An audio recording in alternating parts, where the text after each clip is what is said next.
Comedic actors often have a lot of darkness, depth, and insight inside of them that you might not expect based on their usual roles. But there must be something about the psychology of making people laugh that comes naturally to those who have some intense stuff in their heads. This is why you see so many comedic actors take on and oftentimes excel with more serious roles. And the same can be said for behind the camera work with Jordan Peele. I can't count how many Key and Peele skits have made me laugh out loud hysterically. And then one day,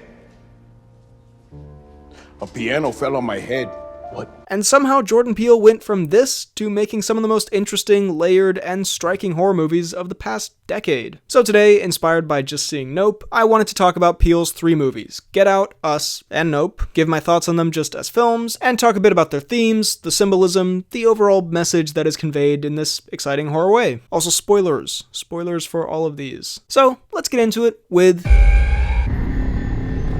Plot recap. Chris, a black guy, goes to visit his white girlfriend's family for the first time. Turns out they're part of an underground, cultish society of white people who steal the bodies of and put their minds into black people. They then try to do this to Chris. He kills them all and manages to escape with the help of his friend Rod. Get Out was one of those films where in the lead-up, I'd never heard of it, hadn't heard about any of the production or announcements of it being made. I saw the trailer once and thought, yeah, I gotta go see this. I don't even like horror movies. I hate being scared. I'm a wimpy boy, if you will. But this just looked so interesting and different, and the Peele factor had me intrigued too. By the way, just speaking of that trailer, what happened to this shot? Like, genuinely, where would this even fit in the movie? Anyway, I absolutely loved it when I saw it. It's truly one of the only horror films that I actually enjoy. And that's for a lot of reasons, but main one being, it's exactly my kind of horror. Even though that whole genre is still not my favorite thing, I much prefer something psychological, slowly building tension type of horror to jump scare, monster gore type of stuff. Something that is conceptually frightening and just eerie, building and building until the big reveal.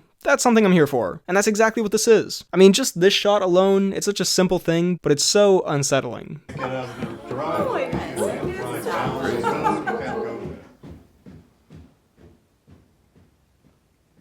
This is one of the main things that stuck with me when I first saw this movie. Also the scene where Chris finds all the pictures of her ex-boyfriends and girlfriends and starts piecing together that something's wrong here. Masterful horror suspense building there. The acting here is also great, and something that I appreciate about this film is the mix of horror and comedy. As I've touched on, Jordan Peele.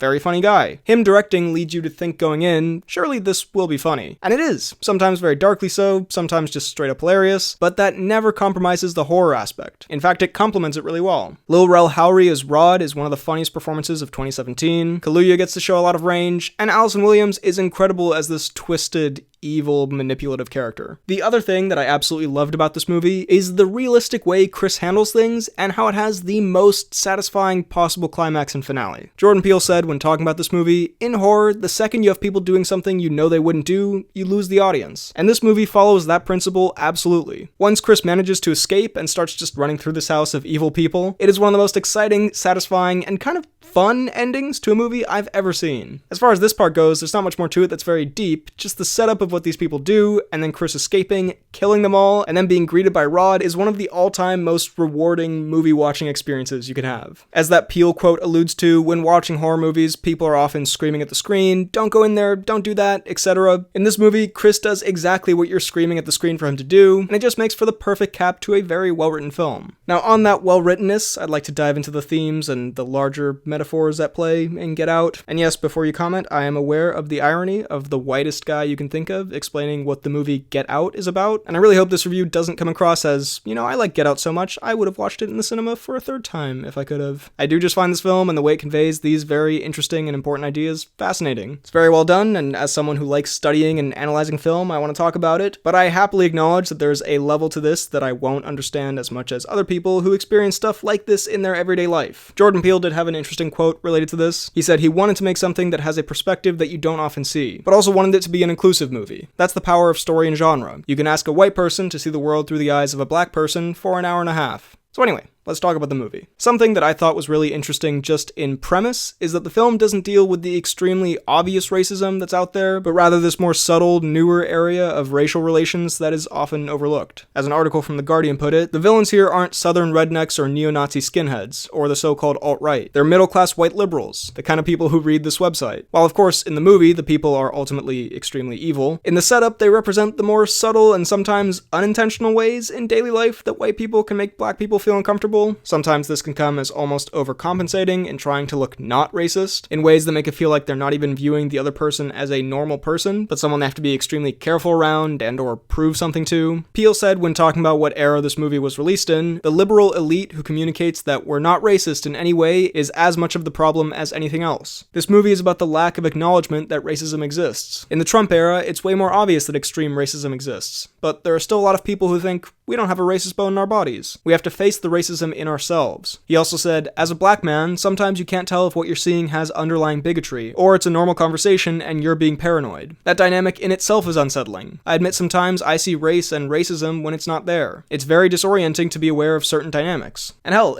as I'm recording this, I can just say, that disclaimer I just did about being a white guy talking about Get Out, that's the thing where I thought, should I say this? Do I need to acknowledge this? There are a lot of subtle, complicated aspects to modern race conversation. It's a very intricate and oftentimes tricky topic, and because of that, it is often avoided, so that's part of why I thought it was very interesting that this film dealt with it. The way the movie deals with race, especially in that build-up, is all about the confusing intricacies of race. Is someone overcompensating? Is someone misinterpreting that? I mean, generally speaking, in this film, it's usually not being misinterpreted, it's usually pretty awful. But it deals with that topic. All of these smaller things that are easy to miss, and a lot of people might not often think about, especially if you're white and unaware that you might be doing this. The fact that this movie chose to explore that is part of what makes it so unique. Then, as we get into the more horror-based part of the film, and the idea of bodies being taken over, there are very obvious parallels to slavery there, from the auction scene to bits of symbolism like the cotton in the chair. But in general, the whole idea of trapping black people in a place of servitude and imprisonment against their will is mixed in with that modern supposed lack of racial bias that belies a different type of racism. This can be seen with the blind art dealer, who initially Chris sees as the least threatening there, since he isn't inappropriately admiring him as if he wasn't a human being, but turns out he's the one who Chris will be transplanted to, or with, despite him claiming that he has no racial motivation behind it. There's also the matter of Walter and his running after the old white guy in him lost to Jesse Owens, which is such a disturbing touch on the film's idea of this family's almost jealousy of black people and their bodies, in a way where they view them not as people, but just as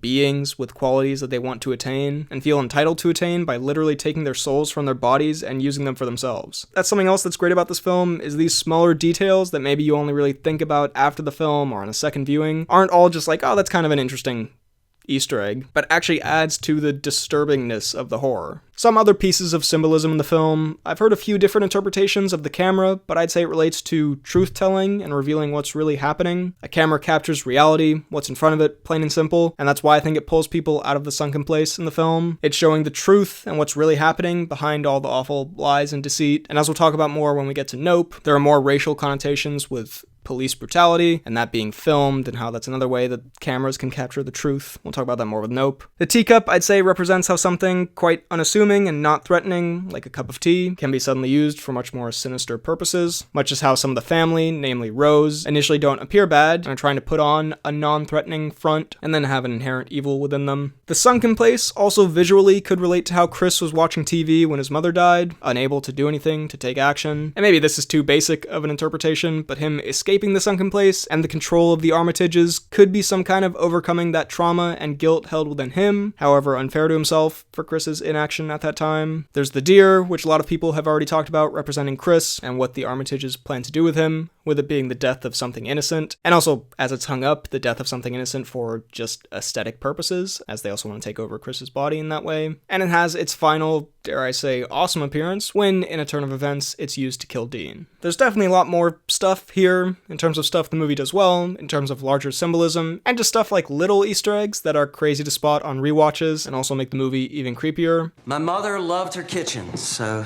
we keep a piece of her in here.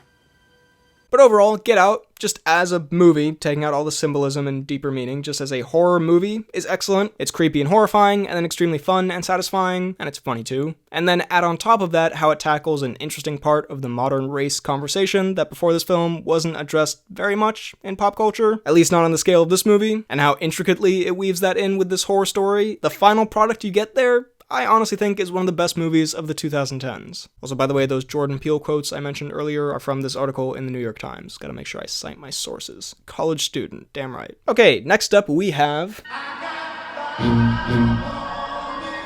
By the way, quick reminder here that if you're enjoying this video, drop a like, subscribe, hit the bell button, and comment your thoughts on Peele's films down below. Also, after the video, check out my podcast, The Poorly Planned Podcast, for fun movie talks. Alright, back back to the video. Plot recap. A family is attacked while on vacation by a group of doppelgangers of them, with the leader being Red, the doppelganger of the mom, Adelaide. The doppelgangers, aka the Tethered, are a genetic experiment by the government abandoned in vast tunnels under America. The family is attacked and chased by the doppelgangers until they eventually come out triumphant, with Adelaide ultimately killing Red, but in a twist it is then revealed that Adelaide was originally the doppelganger, and as a child she swapped places with the real Adelaide, who then became Red. Following up the success and cultural impact of Get Out was an enormous task, but Jordan Peele didn't wait long to release his next film, Us. The trailer for this also had me hooked. The horror cinematic version of I Got 5 on It really tied the whole thing together, and just from the premise of the main characters being attacked by different versions of themselves, you could already imagine a lot of thoughtful, deeper meaning within this film. And when it came out, I did like it a lot. Again, following up a film that people love is hard because you basically can never recreate those exact feelings they felt, especially if the first film caught them by surprise, but I think Us did a pretty damn good job of following up Get Out without trying to be Get Out again. It does its own thing, and has a bit of a different tone and style. This one definitely feels more like a classic horror movie than Get Out did. From the inherently horror movie creepy looks of the villains in this one, to a few more jump scares, there are lots of very tense chase scenes and harrowing horror fight scenes, brutal kills. It still isn't cliche or generic horror, but it definitely leans into the horror movie genre more than Get Out did, which, as we've established with me being a big baby, might be part of why I didn't personally love this one as much. But it's all still quite well done. The scares generally don't feel cheap, and it retains some of that fun, satisfying aspect of Get Out when the protagonists do triumph. Everyone's great in this, but Lupita Nyong'o is phenomenal here. Her performance is the crux of this whole movie working, and the idea of one person playing two characters, one of them being a very creepy, sinister, almost over-the-top horror movie villain, could come across as goofy and unintentionally funny if done wrong, but Nyong'o puts in a fantastic performance in both roles. Likeable and believable as Adelaide, extremely unsettling as Red, and her great performance makes the twist at the end work as well as it does, which, by the way, is a great twist. The exposition scene where it's revealed kind of kills the momentum of that climax. Unlike the exposition scene in Get Out, where it flowed with the film, this feels a lot like an exposition scene where we now have to stop to explain some stuff. But the idea of the twist itself, great, and makes for an ending that really sticks with you for a while. But on Nyong'o again, I honestly think she could have been nominated for Best Actress that year. I look at this list of performances, and she would not feel like an odd one out here at all. This film's blend of comedy and horror, while not as masterfully done as in Get Out, is still quite impressive and makes for an enjoyable, exciting watch. All in all, it's a really solid horror comedy thriller. Not one I've personally revisited in the years since, but a very well-made film. Now moving on to the message of the film, the overall Peele allegory here, if you will. There are a lot of different interpretations out there, but the one that I agree with the most, and the most, I suppose, obvious one, is that this film is a metaphor for society. Please don't cue the memes. Society, class, the disparity between those that are better off in life and those that are worse off, and how it literally is just chance which you're born into. This can be pretty clearly seen in The Tethered, who are even cast away below ground where the people above ground don't have to see or think about them. As this article from Studio Binder put it, the film sets up a society of haves and have-nots. You have two groups of people who are identical in every way, but while one cast gets to enjoy their lives and have agency, the other cast is doomed to wander in tunnels. It's this tragedy, again, basically just based on chance and luck. The Tethered didn't do anything to deserve this kind of life. They were created and then forced into it. Peele himself also touched on this theme a bit. One of the central themes in Us is that we can do a good job collectively of ignoring the ramifications of privilege. I think it's the idea that what we feel like we deserve comes, at the expense of someone else's freedom or joy. The biggest disservice we can do as a faction with a collective privilege, like the United States, is to presume that we deserve it and that it isn't luck that has us born where we're born. For us to have our privilege, someone suffers. That's where the tethered connection, I think, resonates the most, is that those who suffer and those who prosper are two sides of the same coin. And this, of course, also ties into the whole doubles aspect of the movie, which, yes, can make for some great, creepy, doppelganger horror stuff, but also shows how we should reflect on ourselves and the part that we have in this disparity that should, at the very least, be acknowledged, and how similar, in fact, identical, that these two sides of society are. On the doubles part of the film, there are tons of Easter eggs of doubles throughout the movie. The ones that I found the most interesting would be the scissors, which make for a creepy horror movie weapon anyway, but also the whole concept of a pair of scissors is two identical pieces working together in a mirrored motion, tethered together in a way. Winston Duke's dab is another example of a double, as it is double as cool as if anyone else had done it. And there are a lot of Michael Jackson references in this movie, which Peele explained as Michael Jackson being, quote, probably the patron saint of duality. The duality with which I experienced him in the 80s was both as the guy that presented this outward positivity, but also the Thriller video, which scared me to death. Which, by the way, just on that duality of horror and comedy, that could also be applied to Jordan Peele in a way, which is just an interesting bit of meta commentary, I guess. With the MJ stuff, that's one way to look at it. I think also the duality of Michael Jackson having two very distinct looks throughout his life and career could be an example of duality. When I was talking to a friend about this, he also mentioned that Michael Jackson had this very shy personality behind the scenes, and then was this very charismatic performer, another example of duality. And of course, there is some more sinister stuff around Michael Jackson as of late, with certain allegations that one could link with the theme of duality, having two sides to you, showing one to the public, having a more evil one in private. But let's not get too much into those allegations right now, because that could get really dark and messy. Not really a duality one, but the rabbits. What do the rabbits mean? From what I've gathered from other people's takes and my own interpretation, it's another symbol for the tethered's role in society and how they were treated. In the film, the rabbits are there for them to eat in the tunnels, their source of food. Rabbits are used in a lot of various experiments, like the tethered were. They reproduce rapidly, so they can be used as a food source for this abandoned group of people. And in that, there's a parallel to draw between them and the tethered, and thus this larger society metaphor that they aren't given a choice, and this is just the type of life that they're condemned to, essentially. Just keep reproducing to then be eaten. Sort of like the real world, I guess, with other animals. And this could also be seen as a comparison to how the tethered are not treated like humans, but rather animals kept in captivity simply because of the nature of their existence, which they didn't ask for or have any part in. Finally, there's the whole Hands Across America theme motif that permeates throughout the movie. For the record, this was a real world thing. It was a movement, publicity moment that was meant to raise awareness and money for hunger. In the movie's context, Adelaide sees this on TV as a kid, and then as she ends up in the tethered world and brings about the tethered revolution, she has the idea to recreate this with the tethered. Now, the film's central theme is already largely America-based, from what I can gather. There is a universal nature to it that you can take out of it, but I think it's intended to be about the class disparity in the United States, as seen from the line where Red says, "We're Americans." Pretty haunting in the film. And also the theory that a lot of people have pointed out that the film's title also doubles as the acronym for the United States. So from all that, the significance of the Hands Across America idea being used throughout the film, I would say is linked to the idea of a good intentioned message with a lot of flash and show that ultimately doesn't make much of a difference or change something for the better. As this Vox article points out, the Hands Across America movement did raise some money for hunger, around $34 million, but much of that was eaten up by operational fees, leaving $15 million to be donated to the actual cause. And later, that article goes on to say, is there anything more American than thinking you've solved a problem by creating a gigantic spectacle that accomplishes less than you'd think? Again, something dark is covered by something glossy, and we celebrate the glossy surface. So this idea of creating a big spectacle in the name of positive change and good for those less privileged, which really doesn't do much, connects pretty well with Peele's message about how those born into less fortunate circumstances are treated, largely being abandoned and neglected despite the promises of those with more. So, that's Us, a film that when it came out I liked quite a lot, didn't exactly love, but I do think has a lot of very interesting social commentary and is actually fascinating to dive deeper into, on top of being a pretty fun horror action comedy that if you don't want to think too much, you can just enjoy on that level alone. Now we move on to Peele's latest film, and the one that made me want to make this video.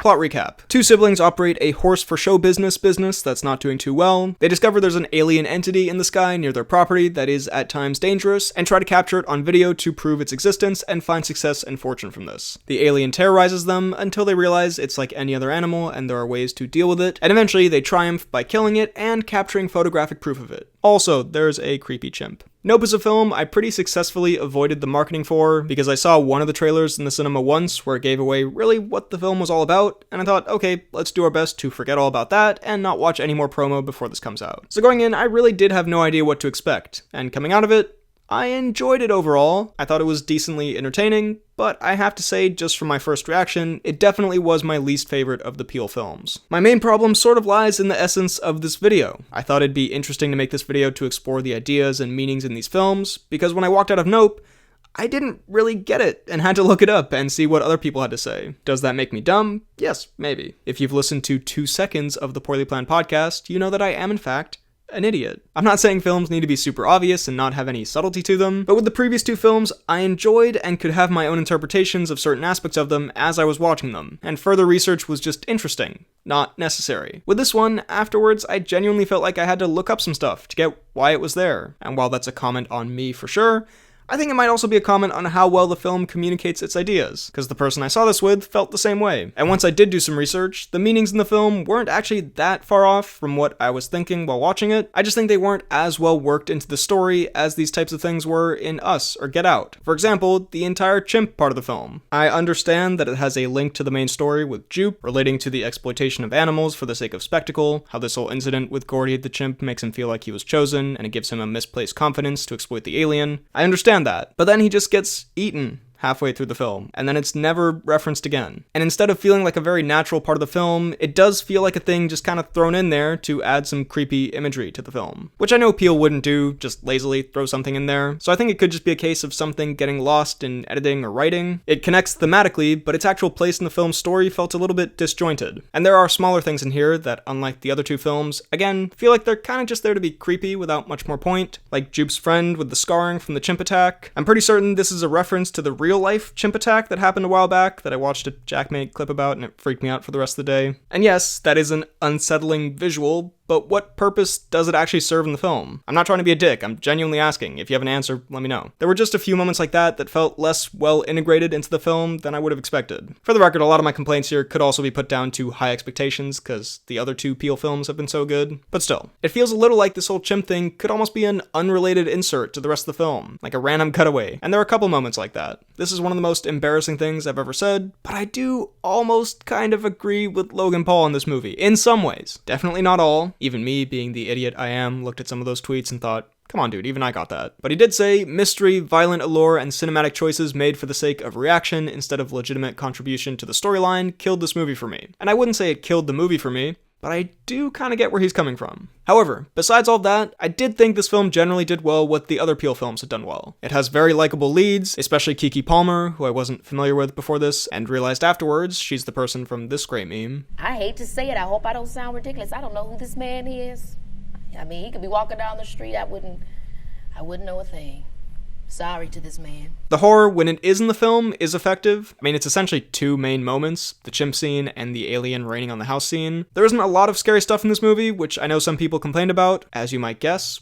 I wouldn't really complain about that. The film is also funny, not quite as funny as the previous two, but there are some good moments. The best one being the titular moment when Daniel Kaluuya opens the car door and sees the alien and just says, nope. Those kind of deadpan, normal person reactions from Kaluuya were great. And the film looks incredible. Not just the visual effects, but the cinematography. Given that this is in part about filmmaking, it lives up to that theme by being a visually beautiful film. So now let's talk a little bit more about this movie's deeper meaning that I found maybe a little difficult to interpret. Off the bat, just with what I got from this film before I dive into the stuff I found online, the movie is pretty obviously about spectacle in some part, and the role of harm or lack of care for living creatures that comes in trying to create spectacle. This can be seen in a large device in the film being filmmaking, and from Gordy to the horses to the alien, the various ways living creatures are used to be part of that filmmaking spectacle, oftentimes being exploited. In a way that can also tie into Jupe as a child star, there could be a comparison there to a living creature being used for spectacle and entertainment without consideration for what negative effects it could have on the creature, in this case, a child star, which is a very familiar story of how fame early on in a child's life can lead to negative mental effects later. Now, there are a lot of different interpretations of this film online, but one of the most common threads I found is it's another commentary on race from Peele, this time specifically about the relation between black people in America with cinema and just the general capture of film. As this No Film School article says, it seems clear that the alien and its relationship to attempts to capture it via surveillance are an allegory for law enforcement and police brutality. The at times absurd challenges of simply proving that this predator is terrorizing people of color feel eerily familiar with the way law enforcement has continually abused its power and taken advantage of the black community with little to no repercussions in the United States. And a Time article about the film expands on this by saying, surveillance is a weighty term here given its history and significance in relation to policing the black community, but the article goes on to identify times in the film when the black main characters use their own types of cameras, such as OJ filming the kids with his camera phone, or the Haywoods having the security camera set up. They're, quote, ensuring that they will be believed and that they can control the narrative. So when Emerald snaps that last sweat-stained photo on the Winkin well, maybe that's a win, pushing back against surveillance culture. So in this way, one interpretation of the film could be related relating to how, in the modern age, injustices against black people in America are now often captured on video and thus are more widely spread, and it could have an almost hopeful message about how the use of video and film can be turned into something powerful and life-changing for black Americans, as it is for the Haywoods in the film. On a somewhat similar note, another racial connection to the film is the role that the first film ever created plays in the film. I said film a lot there. With the jockey in that film being the great-great-great-grandfather of the Haywoods. Speaking with EW, Peele explained some of the significance of this. He said, "The jockey that was in the clip that no one knows. In a lot of ways, this film is the sequel to that. The sequel that was needed, the reboot of that original film, in which we acknowledge the erasure, we acknowledge the exploitation, we let it lie there, and then we go make the best fucking crazy adventure alien movie with black people and black voices." In a Screen Rant article, it was also pointed out that, quote, "The treatment of the Haywood family by Hollywood in Nope is emblematic of the historical marginalization and mistreatment black people have faced while trying to make it in the industry, and an indictment of how their contributions have often gone unappreciated."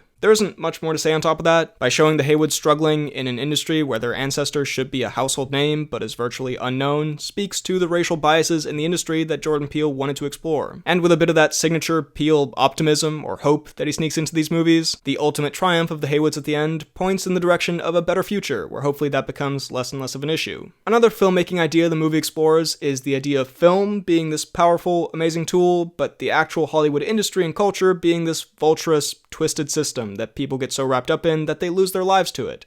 Literally, in this film's case. One interesting idea pointed out by that Screen Rant article is the alien representing Hollywood as a whole, as it finds people, quote, chews them up and spits them out when it has no further use for them, then simply moves on to its next hopeful, leaving the previous victim to pick up the pieces of their life. This, of course, could also relate to the child star aspect of the film, with Jupe, which we'll talk a little bit more about, and how he was basically used by show business, given trauma, and now is trying to figure out how to move on with his life in a way that ultimately gets him killed. The same article also mentions the TMZ reporter and the super hardcore filmmaker, who both ultimately are so concerned with filming the creature that they end up dying for it, which, especially with the TMZ reporter, could be a commentary on the modern day way people don't really live in the moment and see things for themselves, and are more focused on capturing it and sharing it with others. Like, if you didn't get it on camera, did it really happen to you? Finally, let's talk about shoes and Gordy. Every single explanation I've seen online says the same thing, and as an idea, I suppose it is interesting to think about, but I will say, as an actual thing in the movie, I'm still confused, but whatever. Everyone says this shoe, standing on its own, is an example of a bad miracle, which OJ mentions. Basically something very unlikely, very absurd that happens, but does not have a positive connotation to it. The young Jupe sees the shoe, which is ultimately what saves him from Gordy, because by not making eye contact with him, Gordy snaps out of it, so seeing the shoe is what saves him, but then this is actually a bad miracle, because him not being killed by Gordy gives him that false belief in himself, and his luck, and his ability to exploit things without consequence, which leads ultimately to his death trying to exploit the alien.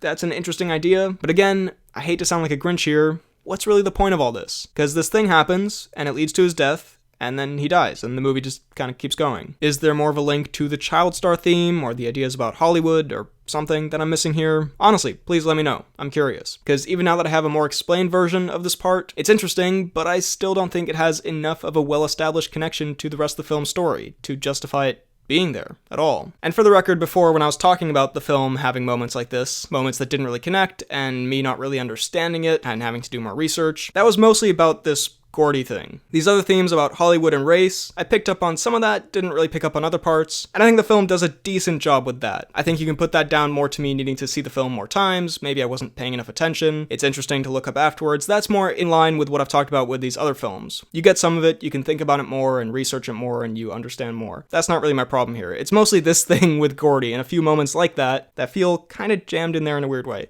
Anyway, back to my thoughts on Nope as a film experience, the entertainment of watching it in the cinema. I liked it, didn't love it. Has some great stuff in it, but I do think its story is a bit weaker and has more than a few elements in it that don't weave super smoothly into the overall narrative. I did also think ultimately this was less funny and less scary than Peele's previous two films, which is worth mentioning for a horror comedy, and those just stand on their own better as film watching experiences. Certainly not a bad film, tons of stuff to enjoy here, don't get me wrong, and there are, as usual, some very interesting ideas at play here, especially when you do more research, but overall, I thought this was more pretty good than anything else. So those were my thoughts on Jordan Peele's films and some pretty basic analysis of their meanings and some of their symbolism. What do you think of Peele's run as a writer-director so far, and how would you rank his 3 films? Let me know all of your thoughts down below in the comments. While you're at it, be sure to like this video, check out my Instagram and Twitter at BHL_Hudson, my TikTok at BHLHudson, my Letterboxd at RealBHLHudson, check out this podcast that I do with a friend of mine where we talk about movies, TV shows, a bunch of nonsense. It's called The Poorly Planned Podcast, and subscribe for more videos like the one you just watched. Thanks for watching, and I'll see you next time.